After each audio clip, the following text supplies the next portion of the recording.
എല്ലാ മാന്യ ശ്രോതാക്കൾക്കും ഒരിക്കൽ കൂടി ക്രിസ്തീയ വന്ദനങ്ങൾ.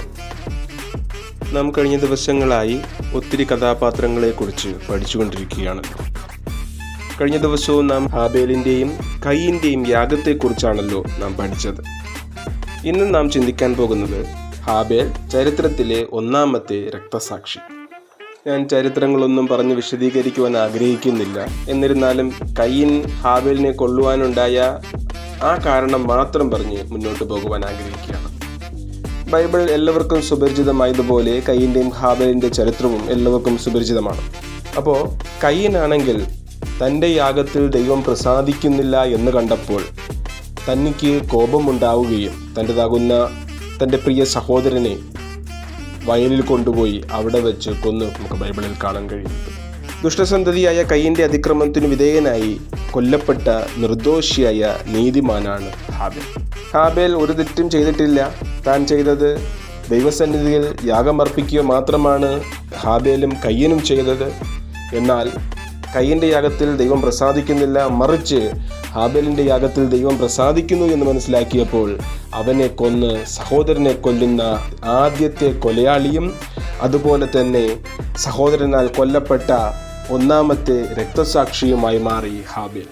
നമ്മുടെ ഇന്നത്തെ സമകാലിക ലോകത്തിലും ഇതുപോലുള്ള അസൂയയും വൈരാഗ്യങ്ങളും കൊണ്ട് സ്വന്തം സഹോദരങ്ങളെ കൊല്ലുവാൻ നടക്കുന്ന ഒരുപാട് ജനതയെ നമുക്ക് കാണാൻ കഴിയും.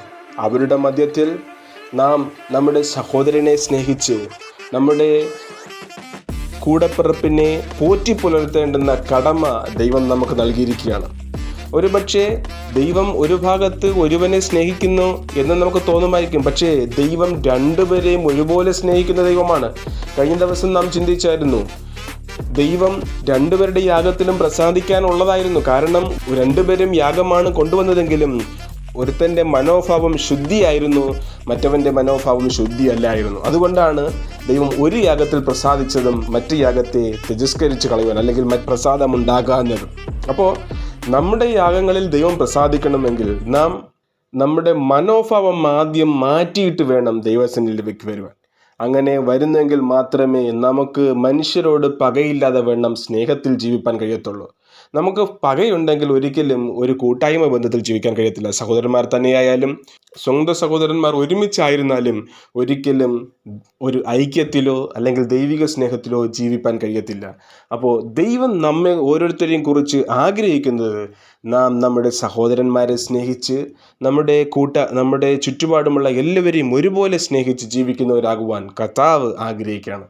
അപ്പോൾ നമുക്ക് നമ്മുടെ സമൂഹ ജീവികളെ സ്നേഹിക്കുക, അതുപോലെ തന്നെ ഒരു മടിയും കൂടാതെ സ്വന്തം സഹോദരന്മാരുമായിട്ട് ആരെങ്കിലും പിണങ്ങിയിരിക്കുന്നുവെങ്കിൽ ഇന്ന് ഈ ശബ്ദം കേട്ടതിന് ശേഷമായിട്ട് അവരോട് നിരപ്പ് പ്രാപിച്ച് അവരോട് ഒരുമിച്ച് ജീവിപ്പാൻ എല്ലാവരെയും സർവശക്തനായ ദൈവം സഹായിക്കട്ടെ എന്ന് പറഞ്ഞുകൊണ്ട് എൻ്റെ വാക്കുകൾക്ക് വിരാമം കുറിക്കുന്നു.